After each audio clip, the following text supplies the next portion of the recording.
अगर राजा दशरथ कोई अधर्मी राजा होते तो ये सोच करके संतोष कर लेते कि राजा दशरथ तो अधर्मी है, पापी है।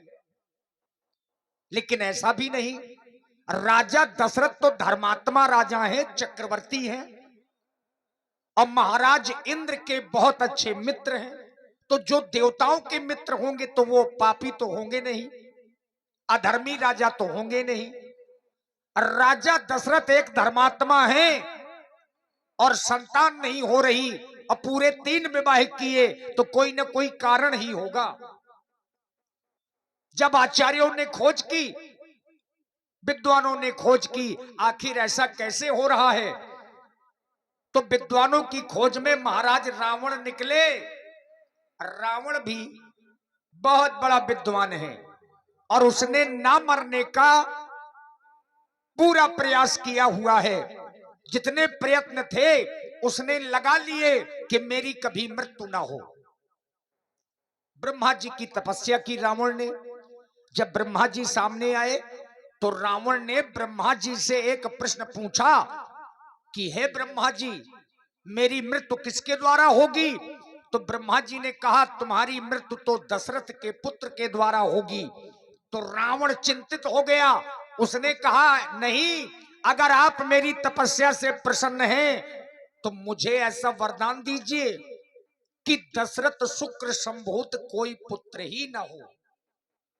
जब राजा दशरथ के शुक्र संभूत कोई पुत्र ही नहीं होंगे तो भला मेरी मृत्यु कैसे होगी? ऐसा सोचकर के महाराज रावण ने वरदान मांगा। अब ब्रह्मा जी ने एवमस्तु कह दिया। अब विधि का लिखा भला को में तनहारा।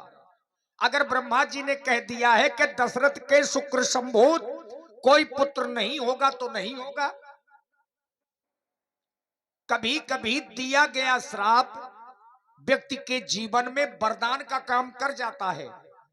श्रवण कुमार के अंधे माता पिता ने दशरथ जी को श्राप दिया है कि जिस तरह से पुत्र वियोग में हमारे प्राण निकल रहे हैं, तो राजा दशरथ एक दिन यही समय आएगा और आपके भी प्राण पुत्र वियोग में निकलेंगे।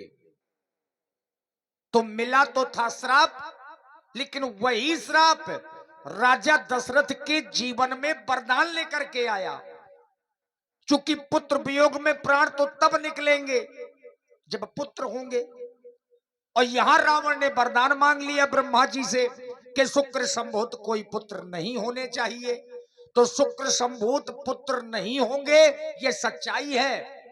अब पुत्र कहां से प्राप्त होंगे? क्या गुरु की कृपा होगी, आचार्यों की कृपा होगी? आइए इस प्रसंग के माध्यम से देखें और राजा दशरथ जी का दर्शन आप लोगों के समक्ष में मंगल की कामना करते हुए प्रस्तुत मंगलाचरण और आज की लीला का ये पहला प्रसंग आपके समक्ष में। मंगल भावानो अमंगल हारी,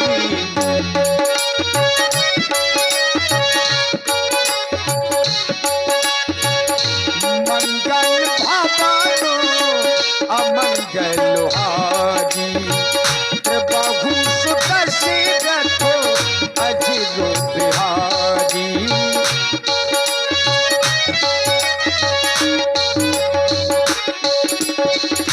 एक बार भूपति मन माही,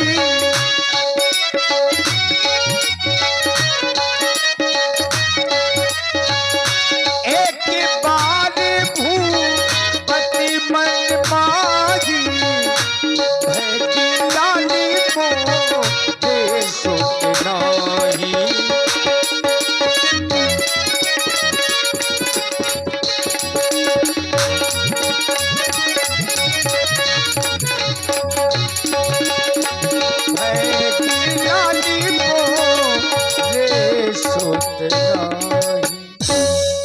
महाराज श्री दशरथ जी अपनी सभा में बैठे हैं और मन में एक दुख हुआ। रामायण में जहां जहां एक बार या एक समय लिखा आया है तो कोई ना कोई कहानी शुरू हो जाती है और यहां पर भी ऐसा हो रहा है। एक बार भूपति मन माही भय गिलानी मोरे सुत नाही। हुई धर्म की उन्नति सकल पाप की क्षय, एक बार सब मिलकर बोलो महाराज दशरथ की जय, महाराज दशरथ की जय, महाराज दशरथ की जीवन की जय जयकार हो।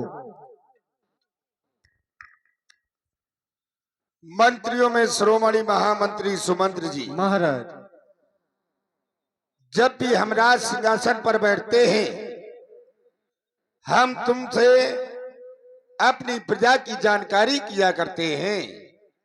कहो कहो, हमारी अयोध्या की प्यारी प्यारी प्रजा को कोई दुख तो नहीं है, क्योंकि हम अयोध्या के राजा हैं और ये आर्यवर्त के समस्त राजाओं का ये कर्तव्य होता है कि इस राज सिंहासन पर बैठ करके अपनी प्रजा की खुशहाली और दुख का ध्यान रखे।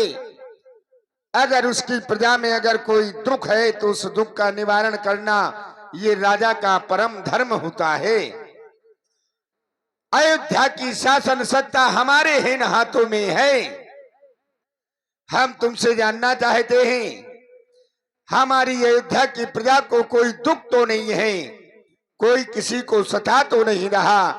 हम तुमसे जान करके वही कार्य करेंगे जिससे हमारी प्रजा सुख में अपना जीवन यापन करे, हमें अवगत कराया जाए। महाराज, जब जब आप राज सिंहासन पर विराजमान होते हैं तो हमसे एक ही बात पूछा करते हैं कि हमारी प्यारी प्यारी प्रजा में कोई दुखी तो नहीं है। महाराज, आपकी प्रजा में कोई दुखी नहीं है। सुरपति बसाए बाह्य बल जाके जो देवताओं का राजा इंद्र आपकी भुजाओं के बल पर राज करता हो, ऐसी प्रजा में कोई दुखी रह सकता है? नहीं। इतना ही नहीं, धर्म धुरंधर गुण विज्ञानी जिस राज्य में आप जैसा धर्मात्मा ज्ञानी राजा राज्य करता हो, उस प्रजा में कोई दुखी नहीं रह सकता। इतना ही नहीं महाराज, अयोध्या के हर घर में है दूध पूत की आवाजानी, सिंह और अजा पीते एक घाट पानी। महाराज, आपकी प्रजा में कोई दुखी नहीं है। महामंत्री सुमंत, महाराज, तुम कहते हो कि हमारी प्रजा में कोई दुखी नहीं है और हम राजा हैं, हम कहते हैं कि हमारी प्रजा में कोई सुखी नहीं है। क्यों? क्योंकि तुमने हमारी अयोध्या की प्रजा का बाह्य दर्शन किया है, ऊपरी दर्शन किया है, और हम राजा हैं तो हमने अपनी प्रजा का आंतरिक दर्शन किया है। अब तुम सोच रहे होगे कि राजा दशरथ ये कह रहा है कि प्रजा में कोई सुखी नहीं है, उसका एक कारण है। कारण ये है, अगर हमारी अयोध्या में किसी के घर में अगर पुत्र का विवाह होता है तो किसी के घर में खुशियां नहीं मनाई जाती। अगर किसी के घर में पुत्र जन्म लेता है तो किसी के घर में बधाई नहीं बजते, किसी के घर में खुशियां नहीं मनाई जाती। क्यों? क्योंकि कहते हैं कि अगर हम खुशी मनाएंगे, हमारे राजा को कोई पुत्र नहीं है, अगर हम खुशी मनाएंगे तो हमारे राजा को दुख होगा। आज हमारे कारण हमारी अयोध्या की प्यारी प्यारी प्रजा दुख में जीवन यापन कर रही है, अपनी खुशी नहीं मना रही है। ये वाह खुशी का दर्शन वो करती है कि कहीं हमारे राजा को ये दुख ना हो कि हम प्रसन्न नहीं हैं।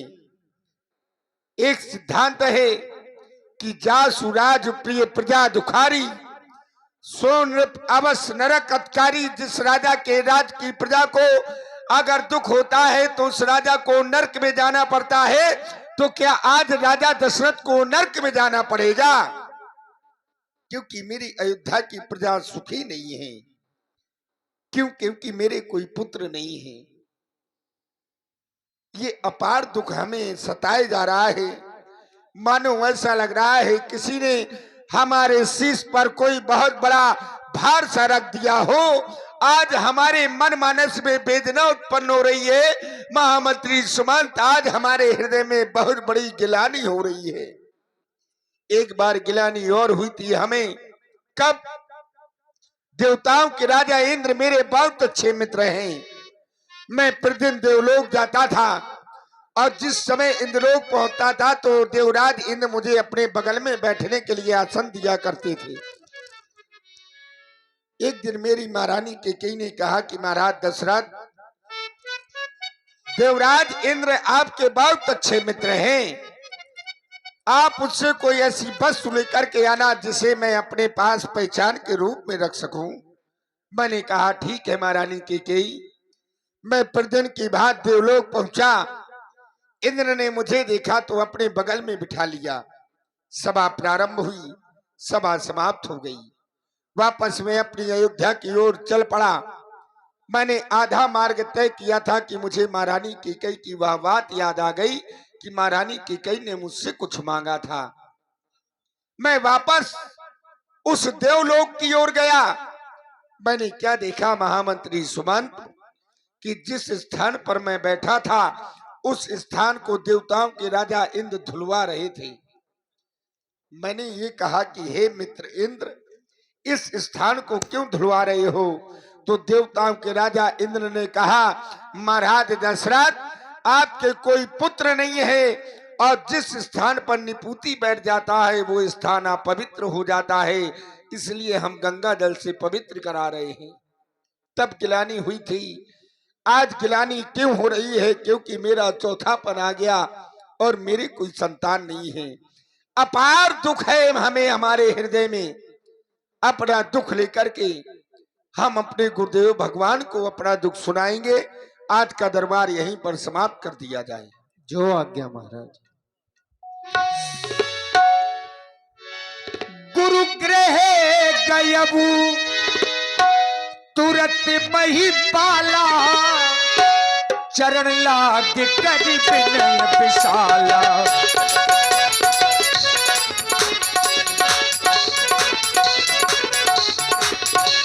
गुरु गृह गयबू तुरत मही पाला, गुरु गृह गयबू तुरत मही पाला, चरण लाग कर विनय विशाला।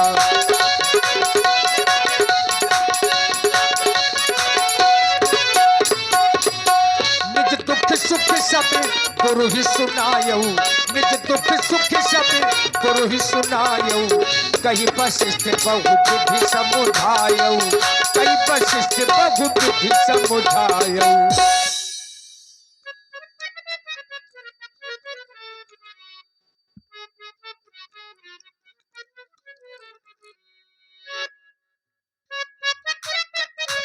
गुरुदेव भगवान के श्री चरणों में सेवक दशरथ का प्रणाम स्वीकार हो। हृदय में सांत्वना न मिलने के कारण वाचक प्रणाम प्रस्तुत करना चाहता हूं। देवता, आप मेरा वाचक प्रणाम स्वीकारें।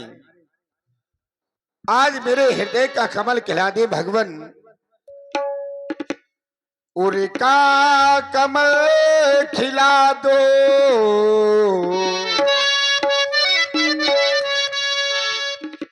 हे देवता।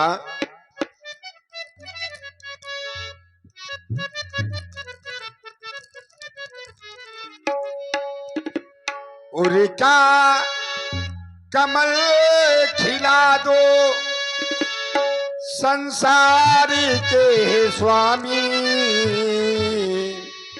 करता प्रणाम तुमको, गुरुदेव को नमामि।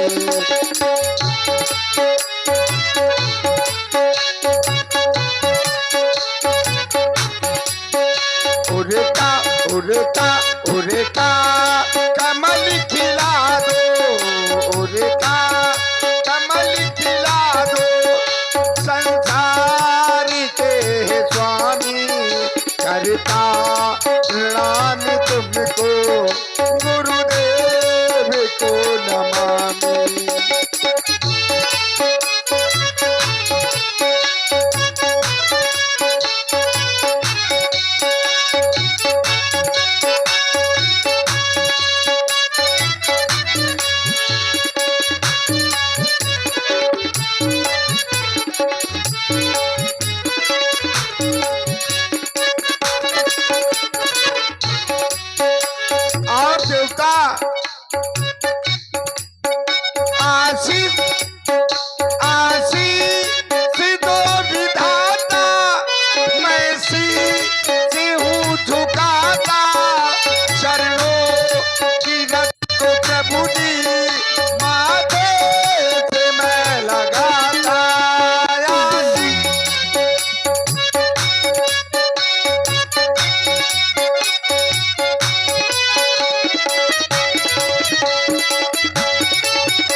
मेरा प्रणाम स्वीकारें देवता, प्रणाम स्वीकारें। राजन, तुम्हारे द्वारा प्रणाम किया गया, तुम्हारे लिए सुंदर आशीर्वाद। ये जगत झुकाए शीश तुम्हें, ऐसा सम्मान तुम्हारा हो, है आशीष यही मेरा। अखंड कल्याण तुम्हारा हो, अखंड कल्याण तुम्हारा हो। लेकिन राजन, आज मैं ये क्या देख रहा हूं, जिस समय हमारी दृष्टि तुम्हारे मुखार बिंद की ओर जाती है, तो आज ये तुम्हारा मुख मलिन सा दिखाई पड़ रहा है। राजन, आज बड़ी चिंता में हो, क्या कारण है इस चिंता का? हे देवता, हाँ हाँ राजन, आप करें कि राजा दशरथ, कमल की भांत खिला रहने वाला तुम्हारा यह मुख आज मुरझाया हुआ क्यों है? गुरु सजन आए हो, आने का कारण क्या है देवता? हे प्रभु, आज मैं आपको अपना दुख और सुख सुनाने के लिए आया हूं।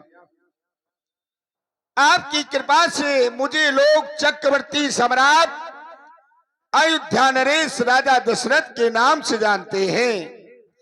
आपकी कृपा से रात पात धन दौलत सब कुछ मेरे पास है देवता, लेकिन इतना सब कुछ होने के बाद भी राजा दशरथ के पास कुछ नहीं है।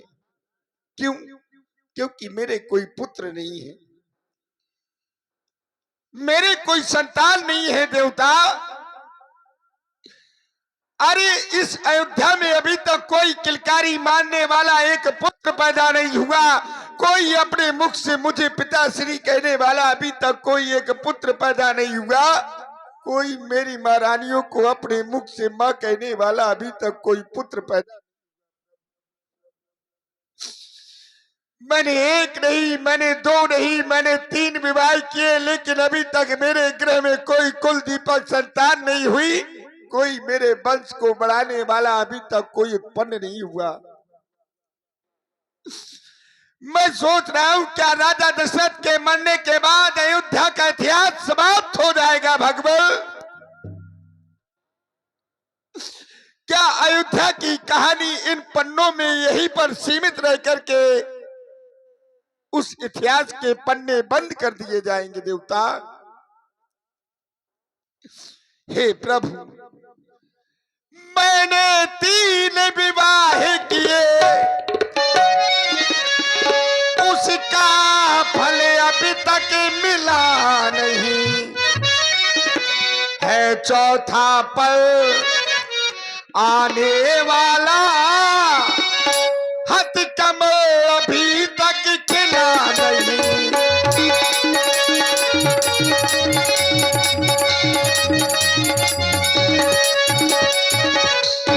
वो मेघ कहाँ शोभा पाता,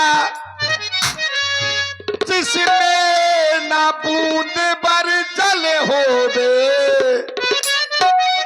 वो वृक्ष कहाँ शोभा पाता, जिसमें न एक भी फल होवे।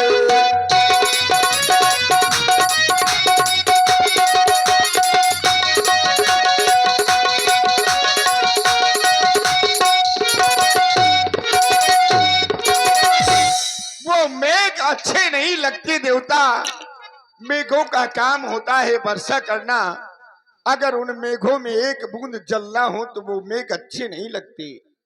अगर फलदार वृक्ष है और उस वृक्ष में एक भी फल ना हो तो वो वृक्ष अच्छा नहीं लगता।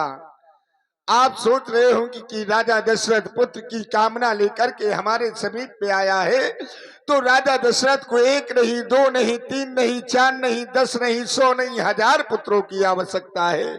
तो नहीं देवता, मुझे 100 पुत्रों की आवश्यकता नहीं है, ज्यादा ना हो बासो एक ही हो,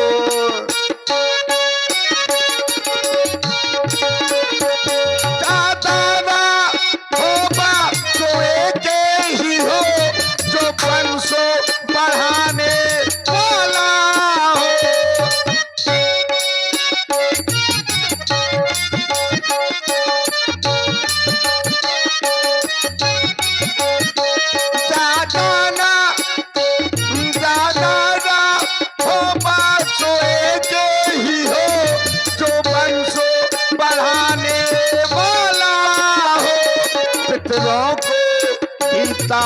सीतारूपण पहुँचे, पितरों को सीतारूपण पहुँचे, मेरा नाम चलाने वाला हो पितरों।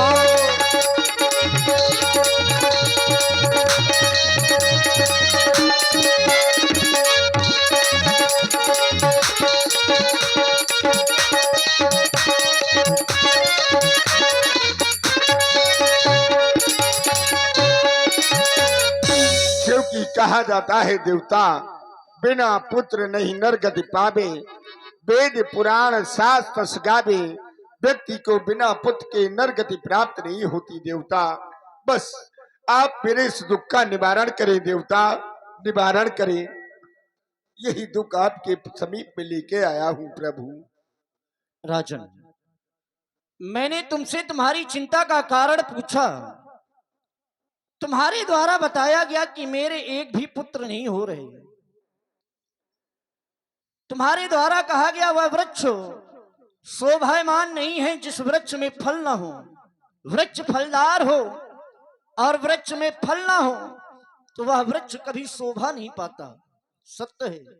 लेकिन राजन, विचार करने वाली बात तो यह है, अगर वृक्ष फलदार है और वृक्ष में फल नहीं हो रहे हैं तो कहीं ना कहीं राजन वृक्ष में कमी है।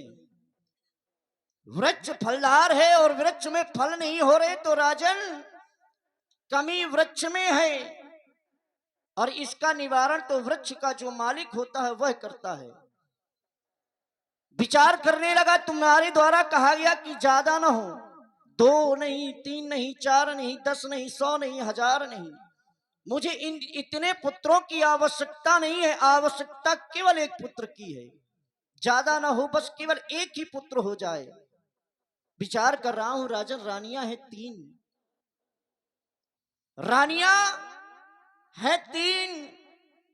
विचार करके आए हो तुम एक पुत्र की, तो यह भी विचार किया होगा कि राजन किस रानी से पुत्र की कामना है तुम्हें। विचार है कि रानियां 3, पुत्र की इच्छा 1। यदि राजन की बात को मानकर कि यदि मेरे द्वारा एक पुत्र दे दिया गया तो ये अन्याय होगा, अधर्म होगा। तो राजन, तुम्हारे द्वारा पुत्रों की कामना है तो धरहु धीर हुई है सुतचारी। जय हो गुरुदेव। 4 का है?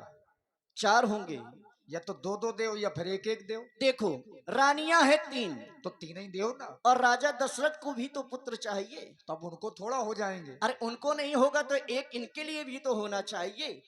अगर 3 रानियां है 3 माताएं के पास रहेंगे तो फिर पिता के पास कौन रहेगा? कोई ना कोई कारण होगा, चूंकि आप ब्रह्मा जी के पुत्र हैं और साधारण आप 4 की बात नहीं कर सकते हैं। अगर आपने 4 कहा है तो कोई ना कोई कारण होगा अवश्य। अरे कोई कारण होगा जी। धरहु धीर हुई है सुतचारी, और ऐसे वैसे पुत्र नहीं होंगे। त्रिभुवन विदित भगत भयहारी। अब तीनों लोकों में विख्यात भक्तों के भय को कौन दूर करता है? ब्याह जी, इनके सामने थोड़ा ना कहेंगे कि अंशों के सहित आएंगे। वाह, यही बात। तो अब इनके सामने थोड़ी ना कह दें। अब आप समझदार हो, सबको थोड़ा ना बता दिया जाए। कुछ बातें ऐसी होती हैं गुप्त रूप में, तो उनको रहने दिया जाए। तो आप धीरज को धारण करें। पुत्र की कामना है एक की, तो तुम्हारे एक पुत्र नहीं 4-4 पुत्र होंगे। तुम्हें एक कार्य करना होगा। तुम्हें ब्रह्मांडक ऋषि के पुत्र सिंगी ऋषि जो रोमपाद जी के यहाँ रहते हैं, वो तुम्हारे मान भी लगते हैं। आप उन्हें बुलवाएं, उनके द्वारा पुत्र यष्टि यज्ञ करवाया जाएगा और जिससे तुम्हें पुत्रों की प्राप्ति होगी। राज सेवक ब्रह्मांडक ऋषि जी के पुत्र सिंगी ऋषि जी को अतिशीघ्र लेकर के आओ। कह देना कि तुम्हें गुरु बाबा वशिष्ठ जी ने अतिशीघ्र बुलाया है। एक रोज का है किस्सा सरयू के किनारे, संतों का जहां जब भट वहां से पधारे, संतों का जहां जब भट वहां सिंह पधारे, श्रृंगी सही वशिष्ठ बुलावा पुत्र काम शुभ यज्ञ करावा, पुत्र काम शुभ यज्ञ करावा, पुत्र काम शुभ यज्ञ करावा। भगत सहित मुनि आहुत दीने, ओम भूर्भुवस्सुः तत्सवितुर्वरेण्यं भर्गो देवस्य धीमहि धियो यो नः प्रचोदयात् स्वाहा। भगत सहित मुनि आहुत दीने, ओम अग्निदेवाय नमः स्वाहा, ओम अग्निदेवाय नमः स्वाहा। विचार करने लगा, हमने सभी देवी देवताओं के नाम की आहुति दी, यहाँ तक कि हमने अग्निदेव भगवान के नाम की भी आहुति दी, लेकिन अभी तक अग्निदेव प्रकट नहीं हुए। कारण कौन सा है? हे महात्मा, कारण है इनके कुलगुरु। अभी हमने उनके कुलगुरु श्री रंगनाथ जी की आहुति नहीं दी। देखिए, कुलगुरु तो हमें इनके जो कुल देवता हैं श्री रंगनाथ जी, उनके नाम की हमें आहुति देनी चाहिए, क्योंकि घर के देवी देवता अगर नहीं पूजे गए, बाहर के देवी देवता चाहे जितने पूज लो, अगर घर के ग्राम के देवी देवता नहीं पूजे तो बाहर के देवी देवता कभी प्रसन्न नहीं हो सकते। आए उन्हीं के नाम की आहुति दें। ओम श्री रंगनाथाय नमः स्वाहा, ओम श्री प्रगटे रंगनाथाय नमः अग्नि स्वाहा। चरु करनी ने। अग्नि देवता प्रकट हुए, हाथों में चरु लिए हैं। महाराज दशरथ और आचार्य वशिष्ठ जी से कुछ कह रहे हैं। हे राजन, जहां भी मेरा ध्यान किया जाता है मुझको वहां पर प्रकट होना पड़ता है। मैं देख रहा हूं एक और श्री ब्रह्मा जी के पुत्र श्री वशिष्ठ जी और एक और श्री ब्रह्मांड ऋषि के पुत्र श्री श्रृंगी ऋषि जी, जब ऐसे यज्ञाचार्यों के द्वारा ऐसा यज्ञ करवाया जाएगा तो राजन वह यज्ञ तो जरूर पूर्ण होगा। यज्ञ तो पूर्ण हुआ ही, साथ में मैं क्या प्रसाद दे रहा हूं इसे ले जाओ और अपने तीनों रानियों को बांट देना, तुम्हारी इच्छा पूर्ण होगी।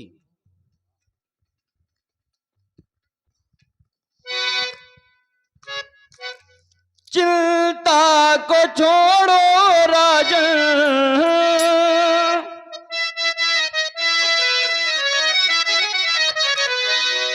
चिंता को छोड़ो राजन, रहो मन मगन, मिलेंगे तुम्हें चार सुंदर ललन, मिलेंगे तुम्हें चार सुंदर ललन। चिंता को छोड़ो राजन, चिंता को छोड़ो राजन, रहो मन मगन, मिलेंगे तुम्हें चार सुंदर ललन, मिलेंगे तुम्हें चार सुंदर ललन।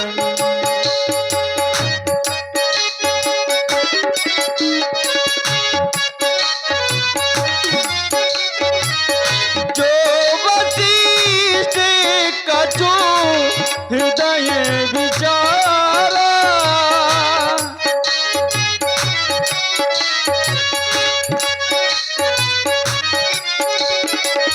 सकाल का जीवा सिद्ध तुम्हारा,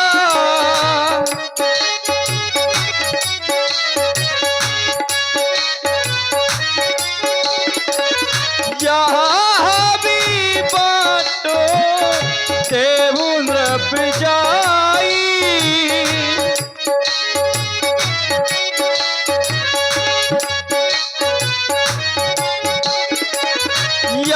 यथायोग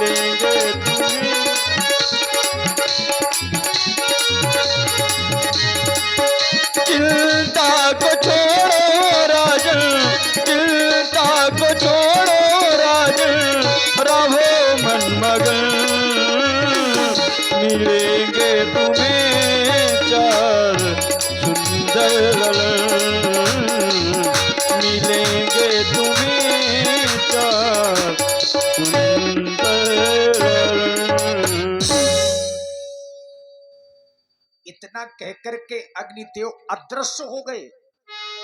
तब अदृश्य भय पावक सकली समुझाई, परमानंद मगन नृपो हर्षि न हृदय समाई। अब महाराज प्रसन्न होकर के अपने महलों में गए और अपनी प्रिय नारियों को बुलाया।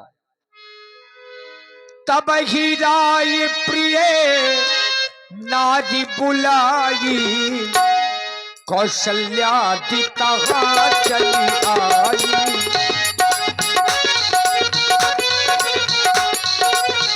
कौशल्या दिता चली आई। हेलो, आओ आओ महारानी कौशल्या, महारानी केकेयी, पुत्रवती भव।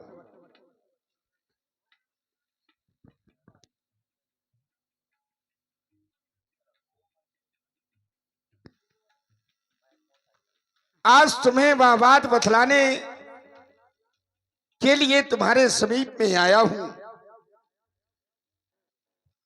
आज तुम्हें बुलवाने का एक बहुत विशेष कारण है महारानी क्या कौशल्या। कारण है नाथ? कारण ये है, रात दरबार में बैठा हुआ था, अचानक मेरे हृदय में गिलानी हुई कि मेरे कोई पुत्र नहीं है। मैं रात दरबार से सीधे गुरुदेव भगवान के समीप में चला गया। गुरुदेव भगवान को मैंने अपनी बात बतलाई कि मेरे कोई संतान नहीं है, मेरा चौथापन आ गया, ज्यादा ना हो, मुझे एक पुत्र की प्राप्ति हो जाए। पता गुरुदेव भगवान ने क्या कहा? क्या कहा नाथ? गुरुदेव भगवान ने कहा कि राजा दशरथ, बेग विलंब तुम इसमें चिंता ना करो, धरम धीर हुई है सुतचारी, त्रिभुवन विदित भगत वहियारी, तुम्हें 4 पुत्रों की प्राप्ति होगी, तुम चिंता ना करो। और कोई साधारण पुत्र नहीं होंगे, जिनका नाम तीनों लोकों में गाया जाएगा। सारे संसार के भय का हरण करने वाले तुम्हें 4 पुत्र पैदा होंगे। आज बड़ा प्रसन्न हूं, तुम भी प्रसन्न हो जाओ। क्यों नहीं नाथ? लेकिन होंगे कैसे? कैसे होंगे उनके नाथ? द्वारा कहा गया कि तुम्हें पुत्रेष्टि यज्ञ करवाना पड़ेगा। विभांडक ऋषि जी के पुत्र श्रृंगी ऋषि जी को बुला करके मैंने पुत्रेष्टि यज्ञ करवाया। यज्ञ में अग्नि भगवान प्रकट हुए और उन्होंने मुझे प्रसाद दिया, कहा जाकर के अपनी समस्त रानियों में बांट देना, जिससे तुम्हें 4 पुत्र पैदा होंगे। तो यज्ञ में आपने तो भाग लिया नहीं। लिया? क्या कर रहे थे आप यज्ञ में महाराज? इस पर जरूर चिंतन करिए। आहुतियां दे रहा था। अकेले आहुति ना। कहीं, वैसे तो देखिए पत्नियों के सहित ही आहुति दिए जानी चाहिए। तो पत्नी के साथ ही आहुति दी है। कहाँ दी है आपने? पत्नी के साथ आहुति नहीं दी। भगत सहित मुनि आहुति दी है। हाँ, तो वहां पर जो भगति है, वहां पर जो भगति है, वहां पर राजा दशरथ की पत्नी का जो कार्यभार सौंपा गया है, वो भक्ति के रूप में मेरी पत्नी बन करके भगत सहित मुनि आहुति देनी। क्योंकि बिना जोड़े के यज्ञ कभी पूरा नहीं होता, बिना राजा रानी के यज्ञ पूरा नहीं होता। ये तो महाराज आप बात बना रहे हैं। अब फिर आप कहेंगे कि भक्ति के 2 पुत्र होते हैं, ज्ञान और वैराग्य। बिल्कुल होते हैं। तो क्या वो भक्ति के साथ नहीं, में थे?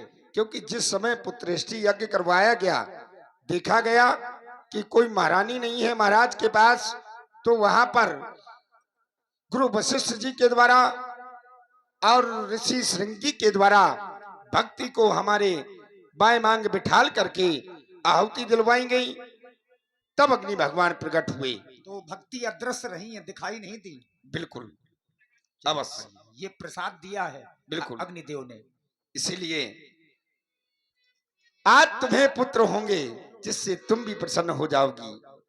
मेरी रानी सुनो, महारानी सुनो,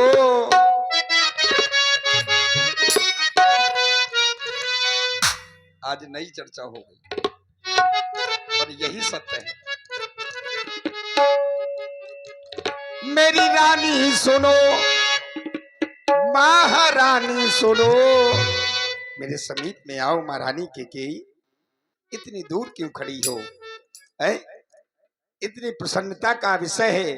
बड़ी सुंदर चर्चा तुमसे कर रहा हूँ, तुम्हें भी प्रसन्न हो जाना चाहिए। नहीं, सुमित्रा जी को दूर रहने दीजिए। मेरी रानी सुनो, महारानी सुनो, पुत्र होंगे तुम्हें गुरुवचन हो गया।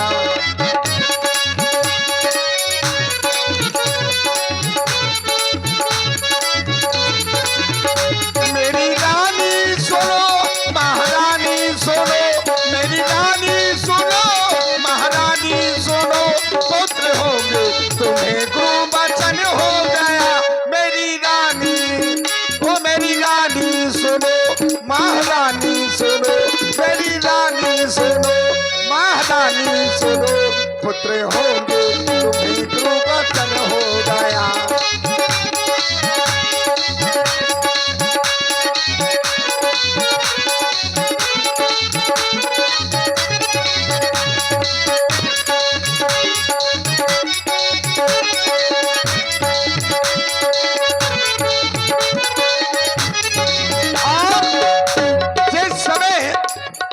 उनके एक एक अंग को देखा जाएगा तो कमल की तरह उनके एक एक अंग दिखाई देंगे।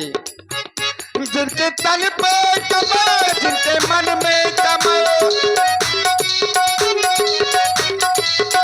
जिनके तन पे कमल, जिनके मन में कमल, जब देखा। वैसे महाराज कमल ही कमल है हर जगह। कैसे? जिनके तन पे कमल, जिनके मन में कमल, जब देखा कमल तो मजा आ गया। मेरी रानी, ओ मेरी रानी सुनो, महारानी सुनो, मेरी रानी सुनो, महारानी सुनो, पुत्र होंगे तुम्हें गुरुवचन हो गया, हो गया।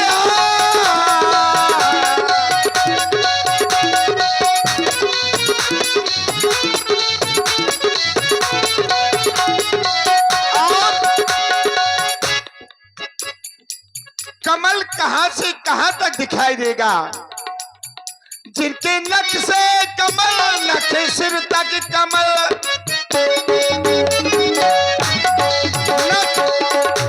नख नख माने नाखून और सिख माने चोटी, एड़ी से छोटी। हाँ क्या बात है। नख सिख तक कमल, सिख नख तक कमल, जब देखा कमल तो मजा आ गया। ओ मेरी रानी, ओ मेरी रानी सुनो, महारानी सुनो, मेरी रानी सुनो, महारानी सुनो, पुत्र होंगे तुम्हें गुरुवचन हो गया, हो गया।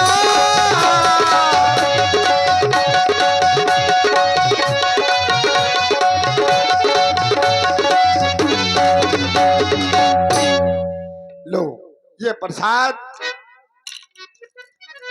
देखिए महाराज ने प्रसाद का आधा भाग बड़ी महारानी को दे दिया, तो लगता है कि ज्यादा पुत्र बड़े महारानी को ही होंगे, क्योंकि ज्यादा प्रसाद बड़ी महारानी को, पूरा आधा भाग। अर्ध भाग कौशल्य ही दीना, और जो आधा बचा उसके दो भाग किए। ओ भय भागे आधे कर कीन्हा, जब दो भाग किए तो एक भाग मझली महारानी को दिया। कैकेयी कहा नृप सो दयबू, और जो एक रह गया उसके दो भाग फिर अपने आप हो गए। रहो सो ओ भय भाग्य पुण्य भयबू, अपने आप दो भाग हो गए। आधा भाग महारानी कौशल्या को बचा, आधा तो आधा किया, तो आधा भाग महारानी केकेयी को दे दिया। लेकिन मैंने कुछ किया नहीं, जो शेष भाग बचा था उसके दो भाग हो गए। कारण जब दो भाग बचे हैं तो एक भाग सुमित्रा जी को दो, एक अजीत को दे दो, चिल्ली वाले भैया को। अच्छा क्यों नहीं? हेलो, दो भाग इसलिए हो गए क्योंकि मैं महारानी सुमित्रा के समीप में नहीं जाता, इसीलिए तुम दोनों बहनें हो। अगर जो भाग ये शेष बचा है, महारानी कौशल्या अगर अपने हाथ से अगर सुमित्रा को देगी तो सुमित्रा ये सोचेगी कि मानव मुझे बड़ी दीदी ने दे दिया लेकिन मंझली दीदी ने नहीं दिया, इसीलिए एक एक भाग तुम अपने हाथ से महारानी सुमित्रा को दे देना। क्यों नहीं नाथ?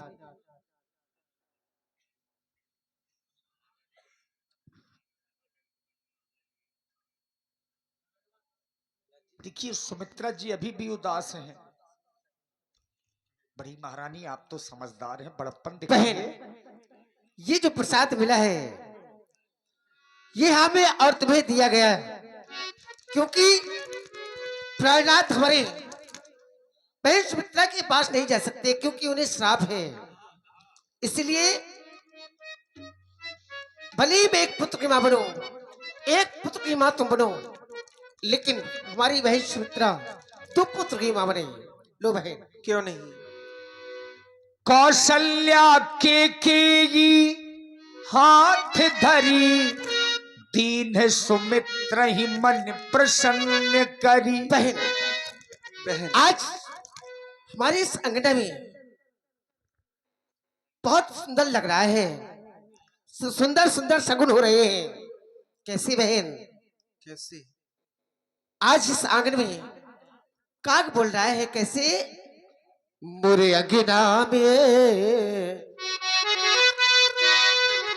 मोरे अंगना में बोल गो कागरी, पहले सगुनी को लगे ना।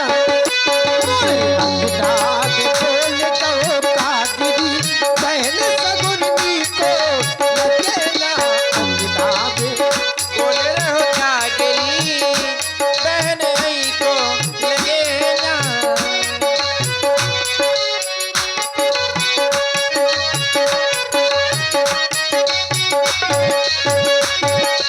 होनी को लगे बहननी को लगे, नी को लगे होनी को लगे बहननी को लगे। मोरे अंगना में, मोरे अंगना में बोल गो कागरी, बहन सगुनी को लगे ना। अंगना में, मोरे अंगना में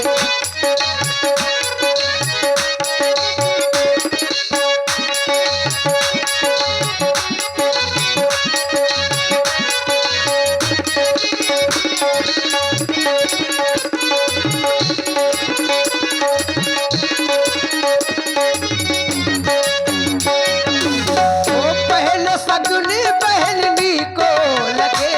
हाँ, पहलो पहलो पहलो पहलो पहलो सगुन बहन असनी को लागे, पहलो सगुन बहन असनी को लागे। मोरे अंगना में, मोरे अंगना में, मोरे अंगना में नाच रहो मोरे दी, पहले सगुनी को लगे ना।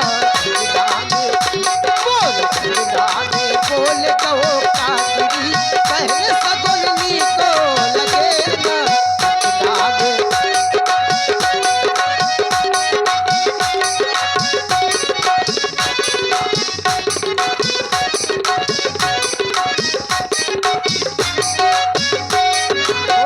बंदल मारे ये महल सजाए, बंदल मारे या महल सजाए, महल सजाए बना, महल सजाए, महल सजाए बना, महल सजाए।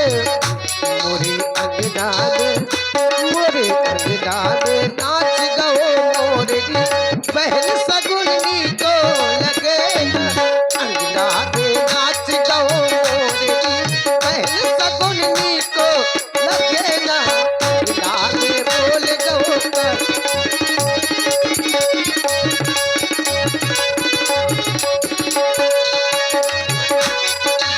पहली सगुनी को लगे ना। बहन क्यों ना ऐसे बार गुरु की बार बार पहिया लगे, क्यों ना उनका नमन करें।